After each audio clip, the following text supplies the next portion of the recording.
Assalamualaikum warahmatullahi wabarakatuh. Di sini saya Muhammad Teguh Ramadan dengan NIM 2010301144. Saya berasal dari S1 Fisioterapi Universitas Aisyah. Saya semester 5 yang mengikuti pertukaran pelajar UMM pada modul kegawat darurat. Dari sini saya akan menjelaskan fisioterapi pada lansia dengan asma bronkial kolban erupsi, di mana targetnya ini ada lansia dan juga pada anak. Oke, kita mulai terlebih dahulu. Asma ini adalah penyakit saluran pernapasan kronik yang sangat penting dan merupakan masalah kesehatan masyarakat yang sangat serius di berbagai negara, khususnya pada Indonesia. Nah, ini bisa terjadi pada usia anak-anak dan juga usia dewasa. Asma sendiri itu penutupannya saluran pernafasan yang disebabkan oleh berbagai macam faktor. Karena di sini modulnya fisioterapi atau kegawat daruratan juga, maka di sini sangat berperan.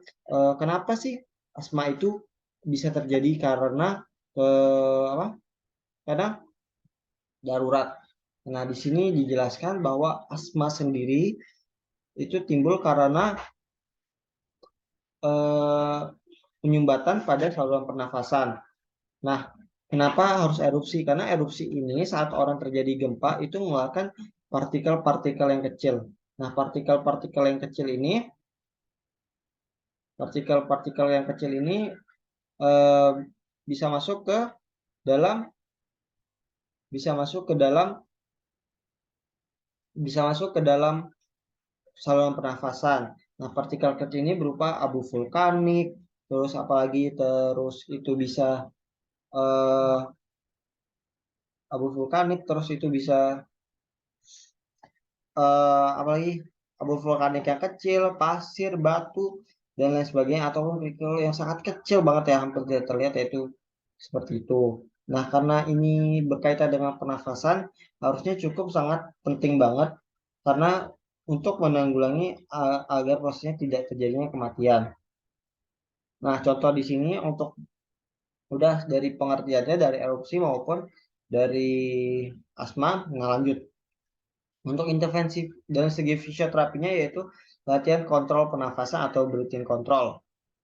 Duduk di kursi dengan posisi tubuh yang tegak dan sandaran kursi yang stabil. Letakkan tangan Anda di atas perut.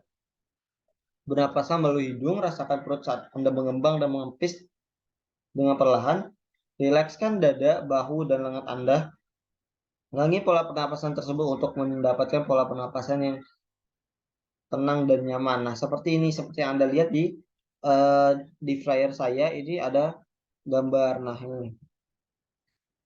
ini ya gambarnya. Nah, ini gambarnya. Lanjut lagi. Untuk selanjutnya, yaitu kita juga bisa menarik napas dan hembus dari mulut jika diperlukan. Untuk narik napas, narik napas dan hembus napas dari mulut jika diperlukan.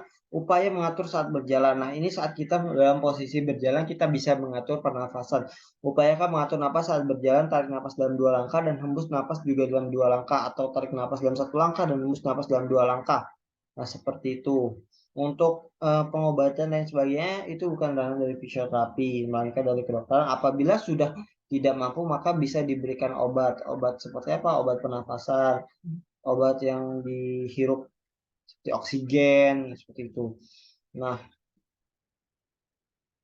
di sini karena Indonesia sebagai bagian dari Khatulistiwa atau paling banyak dari Ring of Fire, maka Indonesia menepati urutan kedua atau urutan pertama sebagai pemilik banyak gunung Merapi yang aktif.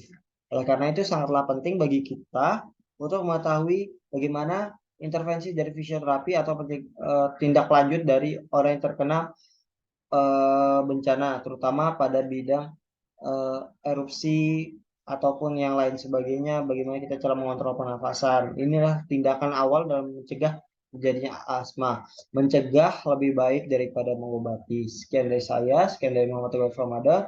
Wassalamualaikum warahmatullahi wabarakatuh.